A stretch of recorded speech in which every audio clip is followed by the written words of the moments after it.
गांधीनगर से आए हुए और काफ़ी एक्टिव डिप्टी मेयर जनाब यूसुफ भाई परमार साहब, अहमदाबाद से आए हुए मुशीर भाई सैयद साहब, मुशीर भाई कुरैश साहब, पूरी कमेटी के ऑफिस बेरर अराकीन, इस फंक्शन के डोनर जनाब जीवन खान पठान साहब, रफ़ीक भाई पठान साहब और समस्त मुस्लिम जमात मनून के सभी मेंबर, भाइयों बहनों बच्चियों, अस्सलाम वालेकुम। दोस्तों और बुज़ुर्गों, मैं सबसे पहले बारागाम गुजरात सुन्नी मुस्लिम सिपाही जमात को तहे दिल से मुबारकबादी पेश करूंगा कि उन्होंने ये जलसे को मुनक्किद किया, जलसे को ऑर्गेनाइज़ किया और जलसे को जिस तरह से कामयाबी के साथ यहाँ पेश किया, उसलिए मुबारकबादी के हकदार है। दोस्तों, कई जगह आना जाना होता है, कई इदारों के साथ, इंस्टीट्यूशन के साथ रसूख है, एसोसिएशन है, मोहब्बत है, लेकिन जब अपनों के बीच में आना होता है और अपने समाज के बीच में आना होता है तो यकीनन फ़क्र महसूस होता है और यकीनन एक अच्छा लगता है। मैं भी ये बारागांव के समाज का जो हदूद है गनवाड़ा, उस गांव से बिलोंग करता हूं और इसलिए मुझे कहने में बड़ा फ़क्र होता है कि मेरे लिए बाइश फ़क्र है कि मैं आज इस जलसे में शिरकत कर रहा हूं, आप लोगों की दुआएं ले रहा हूं। दोस्तों और बुज़ुर्गों, बहुत शॉर्ट में बात बताऊंगा कि हम सब जानते हैं कि हम एक 21वीं सदी में जी रहे हैं। हम 21वीं सदी में हमारी ज़िंदगी को बशर कर रहे हैं। अब आप तस्वुर कीजिए कि 21वीं सदी क्या है। 21वीं सदी में टेलीविज़न आया, कंप्यूटर आया, लैपटॉप आया, इंटरनेट आया, मोबाइल आया। उसने क्या किया? करीब करीब 15, 20, 25 साल में हमारी जो ज़िंदगी थी उसका पूरा ढांचा, चाहे वो पर्सनल ज़िंदगी हो, चाहे वो हमारी सामाजिक ज़िंदगी हो, हमारा माशरे की ज़िंदगी हो, वो पूरे ढांचे को बदल के रख दिया। और इस तरह बदला कि तरक्की के राह पे खड़ा करके रख दिया। आप अगर पहले अहमदाबाद से बॉम्बे फ़ोन लगाना होता था, अहमदाबाद से कहीं अमेरिका फ़ोन लगाना होता था तो 2-2, 4-4 घंटे, 2-2, 3-3 दिन लग जाते थे। अभी तो 2-2 सेकंड में फ़ोन लग जाते हैं। मेरे कहने का मतलब ये था कि जो तरक्की हुई वो हमें दिखती है। मैं कोई पॉलिटिकल पार्टी से बिलोंग नहीं करता, कई लोग ये क्लेम करते हैं कि ये तरक्की, वो बात में मैं नहीं जाना चाहूँगा, लेकिन जो इन्वेंशन की वजह से तरक्की हुई वो तरक्की हमें दिख रही है और तरक्की की वजह से हमारी पूरी ज़िंदगी बदल चुकी है। इस तरह बदल चुकी है कि आप तस्वुर नहीं कर सकते। अब उसमें एक सवाल बार बार मुझे ये लगता है, या मैं अपने आप को ये पूछता हूँ और आज मैं आपको पूछता हूँ कि आपको मैं मेरा फैमिली मेम्बर समझता हूँ, मेरे अपने समझता हूँ, तो मैं आपसे एक सवाल पूछता हूँ कि इस माहौल में, इस तरक्की के दौर में हम कहाँ, हमारा समाज कहाँ, हमारी कौम कहाँ? इस सवाल को आप प्लीज़ अकेले में बैठ के सोचिए। चंदन सिंह साहब ने बताया कि बहुत अच्छे अच्छे इंजीनियर है, डॉक्टर है, मेरे से गुफ्तगू कर रहे थे। मैंने उन्हें बताया कि डॉक्टर इंजीनियर है, लेकिन आज के गुजरात टुडे में पेज नंबर 3 पे एक अखबार में एक आर्टिकल है, प्लीज़ जाके पढ़ लेना। 2012 में जो मुसलमान कौम की स्थिति थी उससे 20% डिक्रीज हुई है, छोटी हुई है, नीचे आई है, नीचे पायदान पे आई है 2019 में। रीजंस हमको पता है, रीजंस क्या हो सकते हैं, उसके रूट कॉज क्या है, वो क्यों तरक्की नहीं हो रही। मेरे पहले आने वाले जो हमारे दोस्त थे जो हमारे ऑडिटर थे, उन्होंने आपसे बात की, हर आदमी ने ये बोला, करीब करीब हर आदमी ये बोला कि इल्म की कोताही है, लैक ऑफ एजुकेशन, इल्म हमें मिल नहीं रहा, इल्म हम हासिल कर नहीं रहे, और इल्म की वजह से ही हम कहीं पिछड़े हुए हैं। और ये बात यकीनन सच है। और ये बात का रिप्लाई, इसका जवाब, इसकी वजाहत जो गवर्नमेंट ऑफ इंडिया ने यूपीए के वक्त में जस्टिस सच्चर नाम के एक जस्टिस की कमेटी बनाई थी, वो कमेटी ने ऑथेंटिक दिए थे। ये कोई हंसी मजाक वाली बात नहीं है। उसने काफ़ी मेहनत, काफ़ी मशक्क़त की थी और कई डेटा हासिल किए थे, और डेटा हासिल करने के बाद उसने एक रिपोर्ट सबमिट की थी। मैं आप सबसे रिक्वेस्ट करूंगा, खास करके चंदन सिंह भाई से रिक्वेस्ट करूंगा कि वो रिपोर्ट को एक बार पढ़ लीजिए। वो रिपोर्ट पहले इंग्लिश में थी तो काफ़ी लोग उसको समझ नहीं सकते थे, तो हमारे एक दोस्त मरहूम प्रोफेसर लालीवाला साहब से मिलकर हमने उसको गुजराती में ट्रांसलेट किया था, और कई एमएलए एमपी को हमने उसको दिया भी था कि आप इसे पढ़िए, क्योंकि ये एक ऐसी रिपोर्ट है कि जो पूरे समाज की आंखों को खोल देती है। उसको क्या करना है, क्या करना चाहिए, क्यों ये हालत पे, उसका पूरा रिप्लाई उस रिपोर्ट में है। उस रिपोर्ट में ये बताया गया कि lowest enrolment ratio in admission in education field, यानी एजुकेशन के फील्ड में एडमिशन लेने में सबसे लोएस्ट रेशियो, सबसे कम रेशियो मुसलमान कौम से है। उस रिपोर्ट में बताया गया है कि 43% मुस्लिम बच्चे एजुकेशन में दाखिल ही नहीं होते, यानी 43% लोगों ने कभी स्कूल और कॉलेज को देखा ही नहीं है, यानी करीब करीब आधी आबादी स्कूल जाती ही नहीं है। आप एक तस्वीर कीजिए कि आधी आबादी स्कूल ही नहीं जाती। अब उस कौम को तुम ऐसा बोलो, इकरा मतलब पढ़ो। हमारा शुमार क्या हो रहा है?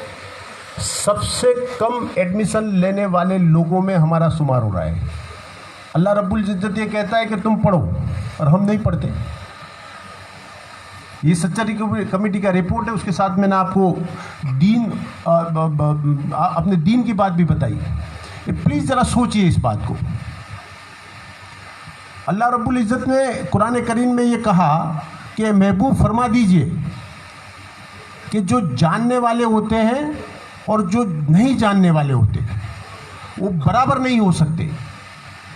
नॉलेजेबल आदमी और अननॉलेजेबल आदमी वो कभी बराबर नहीं हो सकता। नॉलेजेबल आदमी की रिफ़त, उसकी प्रेस्टीज, उसकी अजमत हमेशा बुलंदियों पे होती है।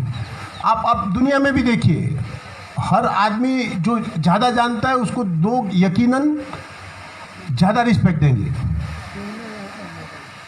लेकिन सच्चा कमेटी का रिपोर्ट क्या बोलता है पता है?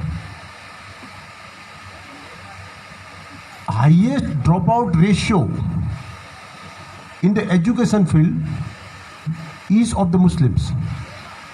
सबसे ज़्यादा पढ़ाई बीच में से छोड़ देने वाली कौम मुसलमान। अब आप यकीन कीजिए कि पहली आयत इकरा पढ़ो,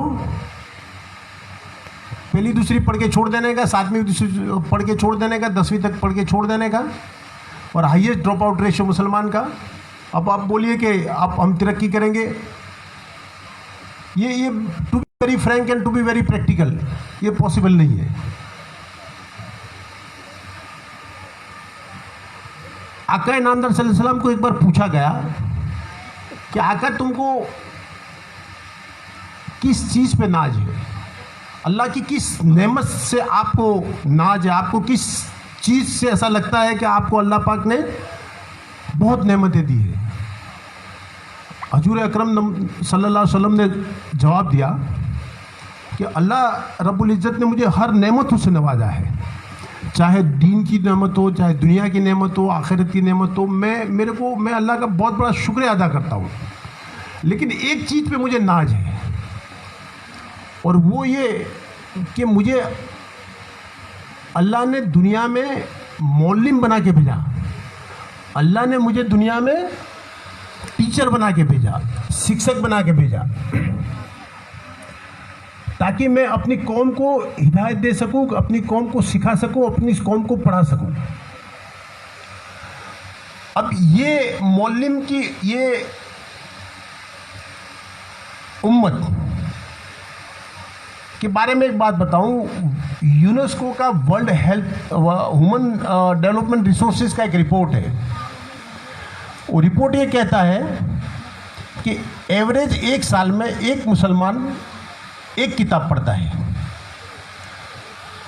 एवरेज यूरोपियन, जो यूरोप कंट्री में बिलोंग करता है, जो यूरोप में रहता है, जो ज़्यादातर क्रिश्चियन होते हैं, वो एक साल में एवरेज 35 किताब पढ़ता है। और इजराइल मुल्क का जो सिटीज़न है वो एक साल में 40 किताब पढ़ता है। अब आप सोचिए, उस मौलिम की अफजल उम्मत उसी मौलिम के कहने पे अमल नहीं कर रही। मेरे को कभी कभी ये बड़ा डर लगता है, ये मैं बहुत बड़े जिम्मेदार से बताता हूँ कि हम रोज़े हस्र में अल्लाह को क्या मुँह दिखाएंगे कि आपको जिस सबक के लिए रसूल पाक को भेजा गया वो सबक को भी भूल गए। हमारे पीर साहब जैसे आलिम कहते हैं कि हमने कुरान करीम पे चलना छोड़ दिया है, कुरान करीम की जो बात है उसको हम समझते नहीं है, उसको अमल नहीं करते। तो मैं ये बोलता हूँ कि हमने कुरान करीम को ही छोड़ दिया है। तो मैं ये चाहूँगा कि हम जिस तरह से ये बात को समझे या उसको ठीक तरह से रखे, और उसको अगर सही तौर पे काम करें तो यकीनन हम एक मुकाम को हासिल कर सकें। मेरे लिए हुक्म हुआ है कि प्लीज़ सर थोड़ा टुका हो, इसलिए अब मुझे टुकाना पड़ेगा क्योंकि हुक्म वहाँ से हुआ है। बहुत साहब ना बोल रहे हैं, उधर बोल रहे हैं टुका हो, तो अब जो भी है फिर भी मैं I try to sum up the my matter, my submission. एक और बात मैं आपसे कि आका नामदार सल्लल्लाहु को पूछा गया कि पढ़ने की उम्र क्या है, आदमी कब तक पढ़ सकता है। तो जवाब ये आया आका की तरफ से कि माँ की गोद से कब्र की आगोश तक पढ़ो। अब हम क्या करते हैं, छोड़ देते हैं बीच में से। मैंने सच्चा रिपोर्ट की कमेटी की बात बताई, बीच में से ही छोड़ देते हैं। से आखिरी मौत तक, जब तक कब्र में जाते हैं वहां तक पढ़ो, लेकिन हम छोड़ देते हैं। सच्चर कमी की रिपोर्ट में आया कि अगर वक्फ की मिल्कत है, जो वक्फ की गई मिल्कत है मुसलमानों की, उसको सही तौर से अगर इस्तेमाल किया जाए तो हमें किसी सरकार की, चाहे वो भाजपा की हो, चाहे कांग्रेस की हो, चाहे कम्युनिस्ट की हो, चाहे किसी की हो, उसकी मदद के बगैर मुसलमान कौम अपनी हॉस्पिटल बना सकता है, अपनी स्कूल बना सकता है, अपनी यूनिवर्सिटी बना सकता है, सब कुछ कर सकता है बिना मदद। लेकिन it is a hard fact which I am addressing to you. मैं सरखे जुड़ा कमेटी में 25 साल से बतौर सदर काम कर रहा हूँ। सर, अगर वक़्फ़ की मुल्कत को किसी ने एनक्रोच किया तो चंदन सिंह भाई की कौम के लोगों ने एनक्रोच नहीं किया, किसी पटेल साहब की कौम के लोगों ने एनक्रोच नहीं किया, हमने एनक्रोच कर रखा है। वजीर खान साहब ने मुझे एक रिक्वेस्ट की कि आप हॉस्टल की एक इसके लिए हमको ज़मीन दो। आपको शॉर्ट में बताऊंगा, औकाफ सर्वे नंबर 43/1 एक जगह है, काफ़ी खुली है, हॉस्टल बने ऐसी थी। हमने वक्फ बोर्ड से ताल्लुक़ किया कि भाई हमको परमिशन दो। वक्फ बोर्ड ने सामने से हमको रिस्पॉन्स ये दिया कि भाई इसमें हम भी आपके साथ पार्टिसिपेट करना चाहेंगे, 1 करोड़ रुपये हम भी देंगे। हमने उसका एनए करवाया, उसके प्रोजेक्ट रिपोर्ट तैयार किए। एक सुबह वन फाइन मॉर्निंग मुझे कोर्ट से लेटर मिला, कोर्ट से दावा मिला, एक हजरत ने बोगस भाड़ा चिट्ठी बना दी और वहाँ जाके कोर्ट में केस कर दिया, और वो बोलता है कि मैं इस जगह का 23 साल से भाड़ुआ हूँ। और मुझे ये बात आप मेरे अपने इसलिए बोलाऊंगा कि वो हजरत जिसने बोगस भाड़ा चिट्ठी बनाई थी, वो भी 12 गांव गुजरात के शिवालय का रहने वाला है। मुझे बहुत दुख लगा। मैंने उसको नौकरी में भी इसलिए रखा था कि 12 गांव गुजरात का वफादार होगा। लेकिन अब मैं मेरा ये दर्द आपको बता रहा हूं कि आप सोचिए, आदमी काम कैसे करे। अब वो केस का जहां तक निपटारा नहीं होगा वहां तक तो आगे बात बढ़ने वाली नहीं है। हमारे तो मुशीर भाई जैसे लोगों को ही कांटेक्ट करना पड़ेगा, क्योंकि वही ऐसे मसलों को हल कर सकते हैं।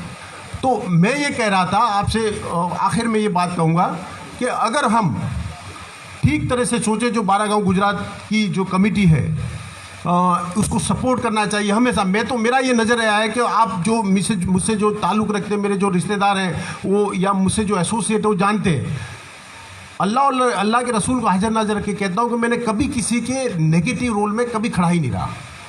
अगर मुझे ये लगता है कि ये बात गलत है तो मैं छोड़ के चला जाता हूँ। मैं हमेशा सपोर्ट करता हूँ। मुझे ये कमेटी ने बोला कि हमको एक हॉल बनाना है, मैंने इमीडिएटली 2.5 लाख रुपए अनाउंस किए और इनको दे दिए। मैं कभी ये चीज़, मैं ये चाहता हूँ, मैं ये मिसाल इसलिए नहीं दे रहा कि मैं खुद ये कर रहा हूँ। मैं इसलिए कहूँगा आप भी ऐसा कीजिए। मैं इसलिए कहा हूँ कि आप भी आपके किरदार को ऐसा कीजिए कि कभी कोई नेगेटिव बात में आप मत इन्वॉल्व लीजिए। अगर कोई हिसाब मांगता है तो वो जाने, उसका खुदा जाने, और अपना काम करते जाइए, क्योंकि अगर आदमी काम करेगा तो ही उसकी टिका होगी। तो इसलिए मैं चाहूँगा कि ये कमेटी की सपोर्ट करें। आज मुझे यहाँ सबसे पहले ये मणून गांव ही मैंने पहली बार देखा, ये इलाका ही पहली बार देखा। इसलिए मणून के जो लोग रहे, यहाँ के जो जिम्मेदार लोग हैं, जो खास करके यहाँ के ये जीवन खान भाई है, रफ़ीक भाई है, और जो समस्त मुस्लिम जमात है, उसका मैं तहे दिल से शुक्रिया अदा करूँगा। मुझे एक नया गांव देखने मिला, नया गांव के साथ मेरे को रसूख करना मिला। और आखिर में मैं 12 गांव गुजरात के जमात के भी लोगों का शुक्रिया अदा करूँगा कि मुझे यहाँ बुलाया, मुझे अपनी बात कहने का मौका दिया गया। बड़े टूक में लेकिन बात करने का एक मौका दिया गया, इसलिए मैं शुक्रिया अदा करूँ।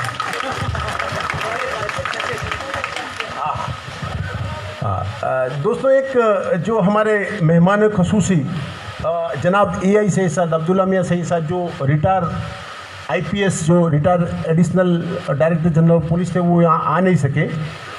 कल रात को मुझे मिले थे और अभी भी उनका फ़ोन आया। उनका एक मैसेज है आपके लिए। उनका कहना ये था कि आप यूनिटी के साथ बने रहिए। अगर हम किसी रास्ते पे चलते हैं तो एक कुत्ता आते हैं, 2 कुत्ते आते हैं, तो कुत्ते को अगर हम पत्थर मारते हैं तो दूसरा कुत्ता भाग जाता है, वो एक कुत्ता दूसरे कुत्ते को साथ नहीं देता। और इसी तरह अगर आप आगे चलते हैं और कोई मधुमक्खी आती है, मध का फूला आता है, और अगर मधुमक्खी को आप पत्थर मारते हैं तो सभी मक्खियाँ आप पे हमला कर देती है। तो उनका कहने का मैसेज ये था कि मधुमक्खी की तरह यूनाइट रह के समाज को आगे लेके चलना चाहिए। और उन्होंने इस जो भी प्रोग्राम है उसको भी और अच्छी तरह कामयाबी के लिए भी अपनी दुआएं भेजी हैं। शुक्रिया, बहुत खूब शुक्रिया जनाब अबरार अली सैयद साहब और जनाब AI सैयद साहब। आपने हमारे जलसे में आए और बहुत अच्छी बातें बताई। आपने बिल्कुल सही फरमाया कि अगर पढ़ना है तो मुसलसल पढ़ते रहो, छोड़ मत।